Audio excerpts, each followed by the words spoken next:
saisir le CSA parce que Jean-Michel a eu une demi-heure. Je vais subir le feu. Bon. Oui, moi je suis très sensible à tous les arguments qui ont été évoqués. Mais avant d'apporter des réponses, j'aurais quand même précisé la question. Quelle est la question? What is the question en anglais? C'est est-ce qu'il s'agit de légitimer ou pas l'Union européenne? Non, c'est pas la question. Moi, je n'ai aucune envie de légitimer cette institution que je trouve, comme Jean-Michel, structurellement antidémocratique, construite par la classe dirigeante pour contourner les législations nationales qui ont été jugées à une époque trop favorables aux salariats et aux classes populaires. Donc voilà, c'est une stratégie dominante, de classe dominante, qui a plutôt bien fonctionné. De leur point de vue, c'est plutôt réussi, je trouve. Les services publics se dégradent, la marchandisation s'étend, les profits explosent, la financiarisation se porte très bien. Donc ils ont bien joué, hein. Bravo les dominants, ils sont forts, ils sont puissants, et il faut... Donc il ne s'agit pas de légitimer ça. L'idée, c'est quelle est la disposition stratégique politique qui est de nature à les affaiblir. Voilà. Moi, je pose cette question-là. Comment on affaiblit une classe dominante, forte, structurée, intelligente, ils ne sont pas bêtes, et qui a gagné, on peut dire qu'ils ont gagné pour l'instant, enfin, ils ont plutôt bien joué. Donc là, c'est cette question-là que je pose, hein, pas une autre. C'est qu'on n'ait pas d'ambiguïté là-dessus. Alors, je vais citer une phrase de Jaurès que j'aime bien. Je suis pour partir du réel pour aller à l'idéal. Je ne suis pas pour partir des rêves. Je ne suis pas pour partir de ce qu'on aimerait qu'il soit. Je ne suis pas pour partir de... les peuples ont compris que l'Union européenne était nocive. Je ne suis pas sûr du tout. Et donc, je suis pour partir du réel. Et le réel, c'est, qu'on le veuille ou non, le réel, il est assez têtu. C'est une institution qui s'est imposée, qui s'appelle l'Union européenne. Il faut faire avec. Alors, pour l'instant, peut-être qu'il va falloir faire avec pour la dégommer, hein. C'est sûrement ce qu'il faut faire, mais elle est là. C'est-à-dire que on ne peut pas passer à côté du fait que c'est tous les combien les élections européennes? C'est tous les 5, 6 Voilà.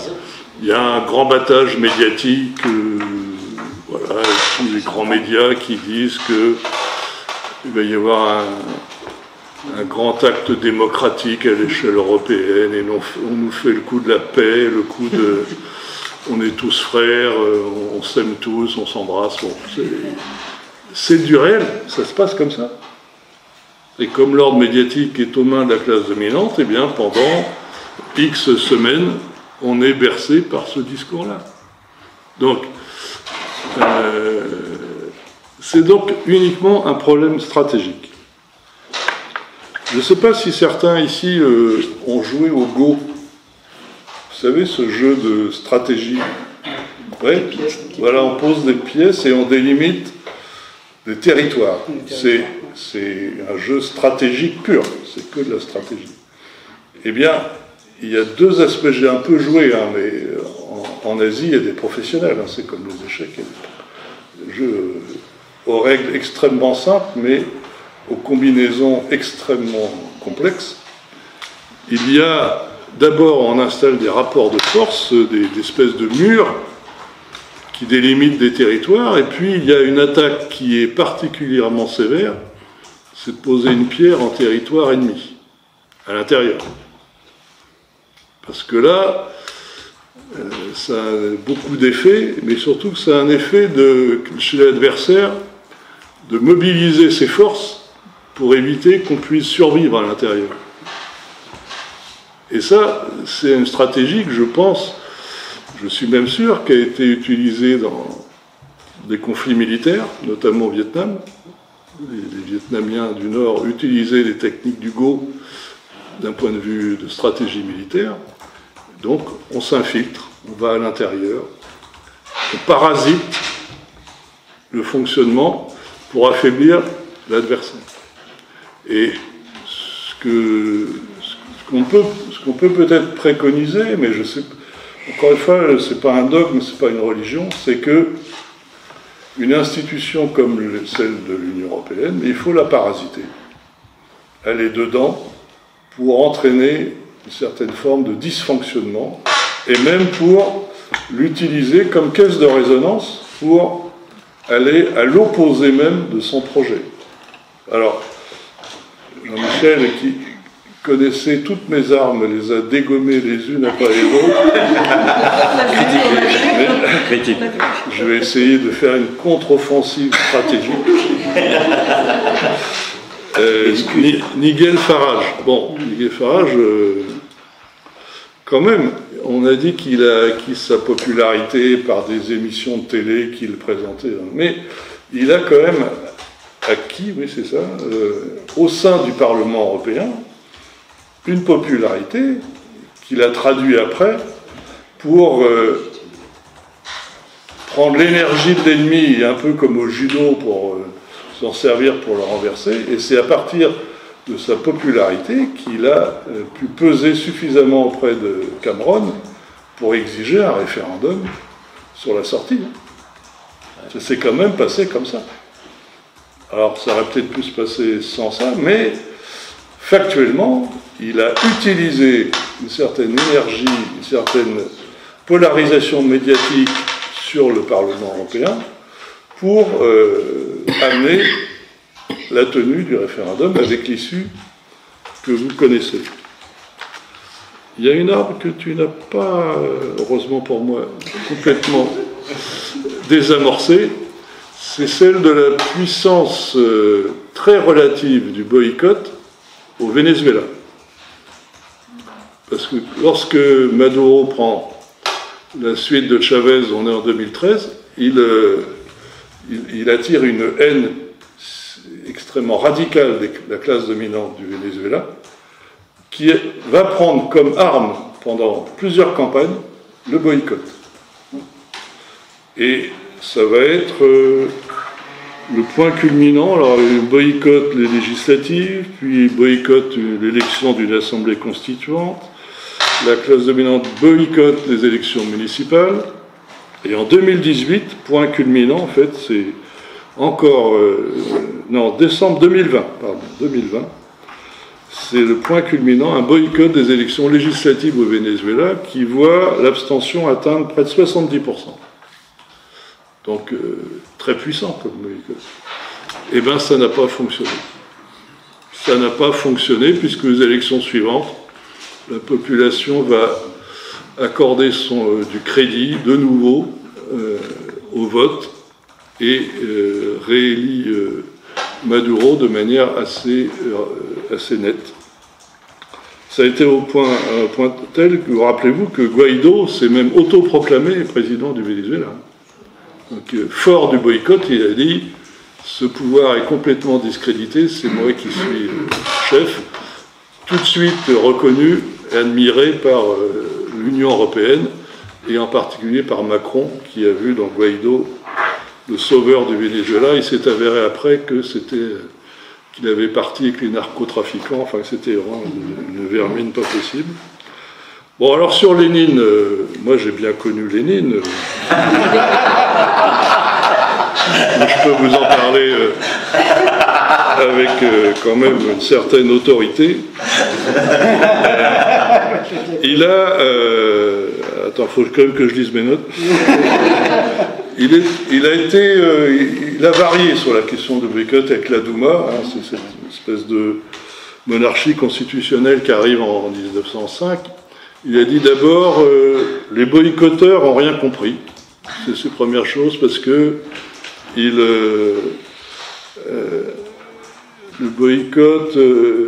non, l'inverse, encore je dis une bêtise. Les anti-boycotteurs, non, des gens comme moi, n'ont rien compris. Parce qu'ils renvoient le boycott à l'anarchisme, et ça, c'est un syndrome plutôt allemand. Ça ne correspond pas au cas de figure russe. Donc, voilà. Il commence par plutôt être pro-boycott. Puis après, il dit ça peut être une forme secondaire de lutte. Voilà. La campagne pour la Douma, donc l'Assemblée, est une forme subordonnée, secondaire de la lutte, mais qu'il ne faut pas négliger.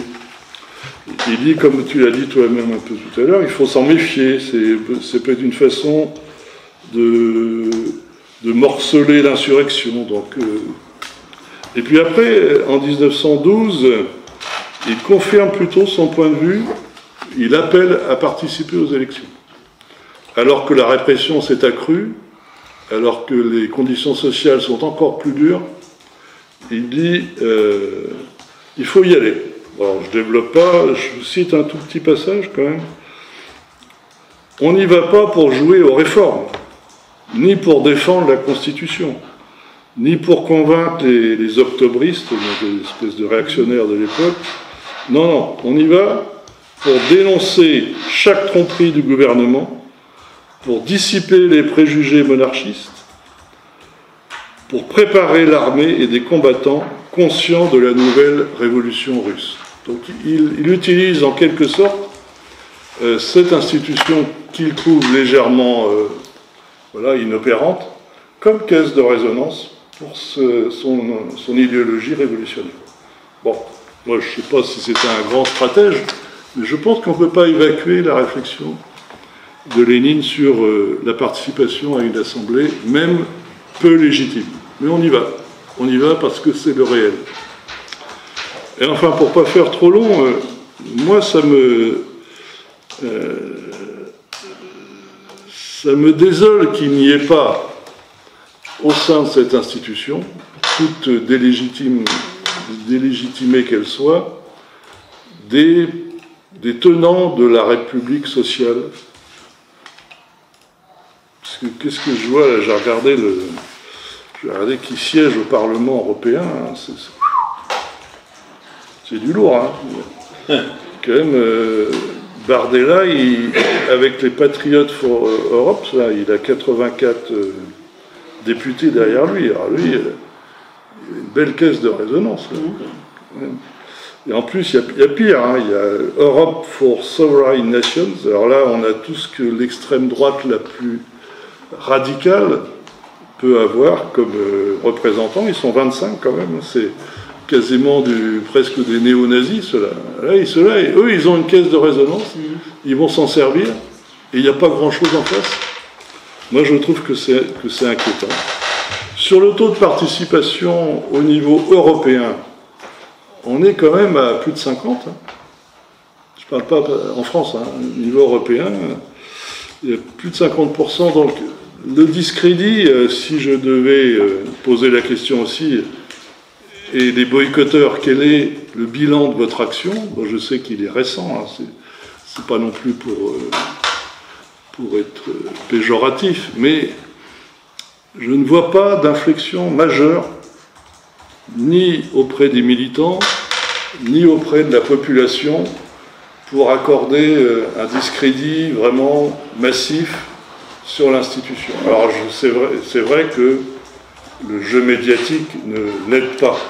C'est certain que vous ne verrez pas en prime time une grande émission sur l'Union européenne est-elle une institution démocratique. Non, vous ne verrez pas ça sur les grandes chaînes, c'est sûr. Il faudrait. Il y a matière, bien sûr, il y a matière. Mais là aussi, partons du réel. Le réel, c'est un ordre médiatique qui est asservi à la classe dominante.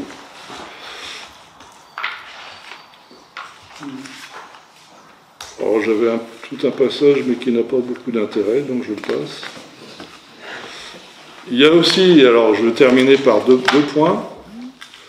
c'est un peu triste de voir que il n'y a pas de contre-pouvoir qui s'organise sur le plan européen pour contrer l'entrisme du frérisme musulman au sein de l'Union européenne. Je ne sais pas si vous avez lu le dernier livre de Bergeau-Blaclair sur le frérisme, c'est-à-dire comme une idéologie rétrograde, anti-femme, anti-homosexuelle, qui veut limiter le droit d'expression, qui veut en fait convertir l'Europe à l'islam et non pas adapter l'islam à l'Europe. Eh bien, ces gens-là ont de l'argent à profusion par le biais de l'Union européenne. Et ils le font de manière méthodique et de manière qui s'infiltre dans tous les rouages de la société européenne jusqu'à prendre des positions assez fortes. Il y a par exemple en Belgique poussé de l'islamisme radical qui fait que vous ne pouvez plus parler de laïcité en Belgique. Ça devient presque un problème de sécurité au niveau d'organisation d'une réunion publique sur la question religieuse et de la laïcité. Bon, je sais que la laïcité est un sujet un peu franco-français, mais quand même. Et je ne vois pas beaucoup de gens résister au sein de l'institution européenne à cet entrisme qui est rétrograde, qui est franchement très lourd de risques sur la démocratie. Je terminerai voilà, j'ai toute une liste des associations qui ont reçu des financements importants au sein de l'Union européenne. Et donc, un dernier mot, le cas de Sarah Wagenknecht en Allemagne, qui est, à mon sens aussi, un parti, le BSW, là, qui est un parti qui s'apparente quand même à la promotion de l'État social, je pense qu'on peut le qualifier comme ça, eh bien, elle a amené la participation aux élections européennes, et il y a une dizaine de députés qui siègent au Parlement européen sous sa bannière. C'est plutôt l'exemple que personnellement, j'ai envie de suivre. Je vous remercie. Merci Patrice. Merci.